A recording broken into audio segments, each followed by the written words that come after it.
这就是给外门弟子佩戴的斩魔剑吧？哎，这把斩魔剑，还有应该是红姨他们帮忙把东西送过来的吧？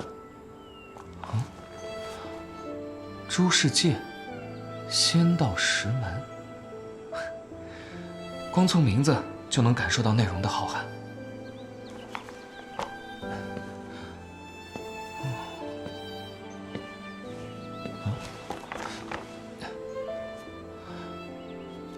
地底魔族书，这是魔人？听说神力傀儡是地底魔人炼制而成。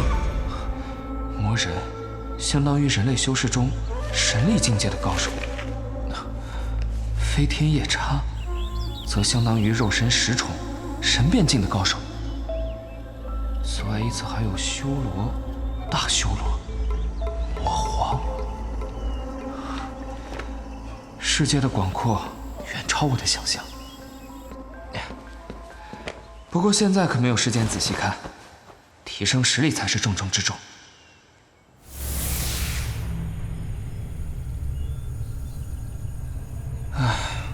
看来这9窍金丹，经过这2次的消耗，最多只能再提升1重境界了。一个下人而已，何必与他争得面红耳赤？哼，总有一天，我方寒一定会让所有人刮目相看。方寒，方寒，在吗？红姨。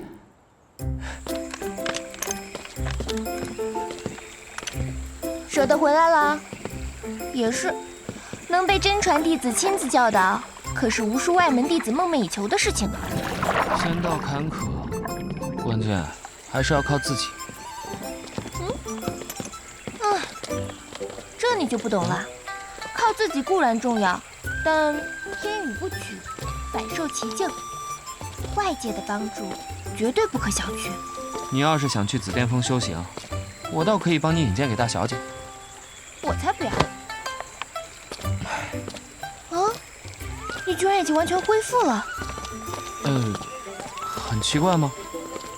之前外门考核你临场突破，打完后看你虚脱的样子，还以为你得调养一段时间才能缓过劲儿。都是9窍金丹的作用。没想到你却恢复得这么快，你的资质还真是强啊！要是早点来羽化门，说不定真的能成为